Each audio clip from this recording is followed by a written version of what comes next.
Bien, entonces como ya vimos, una variable está asociado o está mapeado a una dirección de memoria física, una posición de memoria física de la memoria de nuestra computadora. Es decir, para cada variable está asociado una celda, una posición de memoria. Y ya vimos pues cómo son las como pequeñas cajitas. Entonces pues ya no hay mucho que decir de esto.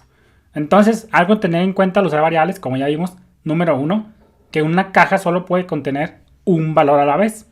Si ponemos un nuevo valor, pues el anterior se pierde, como ya vimos acá. Pues imagínate que tenemos el 5 y más adelante en el programa, con otra sentencia de código, con otra instrucción, lo cambias a 6, entonces el 5 desaparece y el 6 pues se pierde, se pone como nuevo.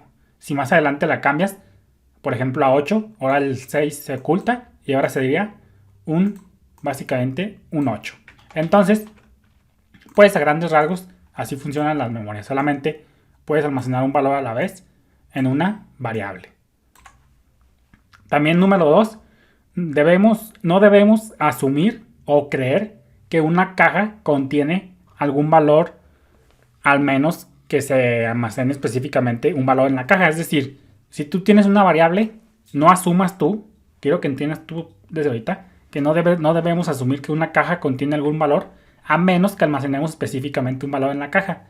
Por ejemplo, si tienes base triángulo y nunca le asignas un valor, no esperes que tenga en particular, por ejemplo, un 0 o algún otro valor por defecto. Aquí es algo que tienes que tener muy en cuenta. Entonces, por lo regular, esto pues puede diferir de ciertos lenguajes de programación.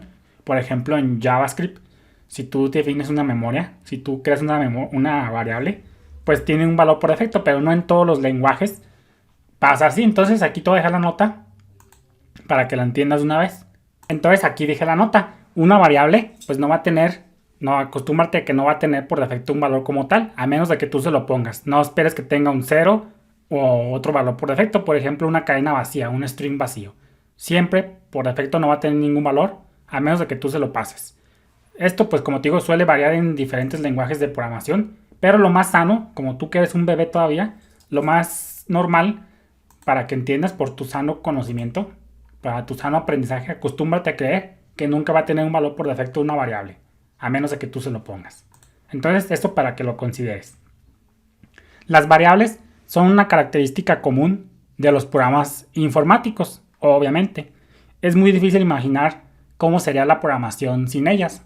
Si no usáramos, pues sería puro hardcode, puro código duro. No tendría sentido la programación. Más adelante vamos a ver un ejemplo de hardcode.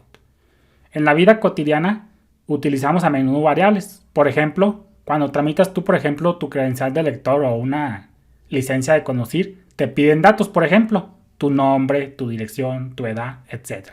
Todos esos datos suelen variar entre cada persona, por eso se dicen variables, datos variables. Haz de cuenta que ahí en tus oficinas de tu localidad pues tienen ciertos formularios. Un formulario no es más que una de esas que tú llenas, por ejemplo, cuando tú, ¿cómo se llama? Cuando tú te registras, por ejemplo, en Facebook, o pues ya fuera de la programación, pues por ejemplo, cuando te registras para una beca en tu universidad, o X, o para tramitar tu licencia, básicamente. Entonces, utilizando, ahora sí vámonos a lo bueno, utilizando ya la noción de lo que sabemos que es un algoritmo, que es una secuencia de pasos en orden para llegar a un resultado, y que ya conocemos el concepto de una variable, vamos a desarrollar un algoritmo para calcular el área de un triángulo dado la base y la altura. Entonces, fíjate, vamos a crearnos acá. Vamos a seguir por acá al lado derecho. Vamos a ponerle aquí, en este caso vamos a ponerle no vamos a poner el número, vamos a ponerle simplemente desarrollando algoritmo. Ojo aquí, algo que también quiero que entiendas. Aquí vamos a ver, bueno, algoritmo para, ahorita te lo voy a decir, algoritmo para calcular el área de un triángulo dado la base y la altura. Entonces, para desarrollar un algoritmo, pues nosotros sabemos que primero tenemos que pedirle al usuario la base y la altura. Entonces, el primer paso del algoritmo, déjame hago esto por acá.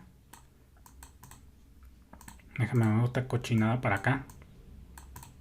El primer paso para un algoritmo es preguntamos al usuario la base y la altura. Obviamente sabemos que para sacar el área de un triángulo es base por altura entre 2.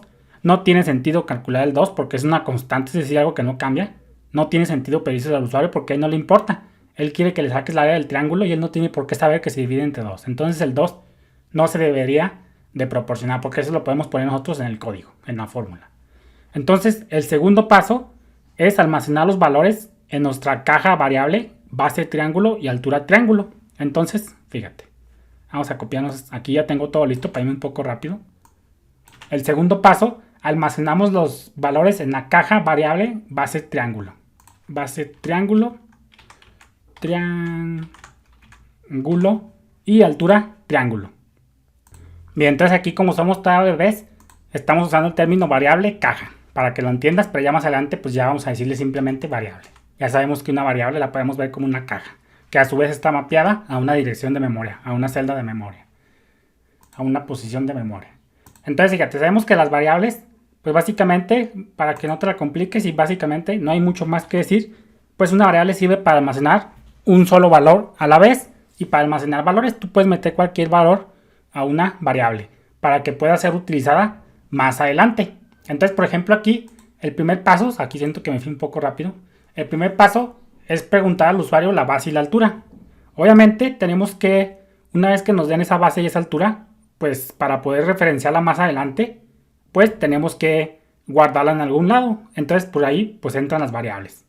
Y obviamente pues también tenemos que guardar la base y la altura. Porque imagínate que, por ejemplo, en la línea 1 le pides la entrada al usuario. En la línea 2 y línea 2, línea 1 y línea 2 le pides la entrada al usuario. Y por ejemplo más adelante, 30 o más líneas adelante, quieres de nuevo la base y la altura. Pero si no la guardaste, pues vas a tener que pedírsela al usuario. Y obviamente tienes que entender desde ahorita que siempre hay que buscar que el usuario se sienta cómodo cuando utiliza una aplicación. No hay que hacerlo sentir incómodo, si no, no vas a tener usabilidad, lo que se le conoce aquí en programación. Entonces, seguimos avanzando en el próximo video. Saludos.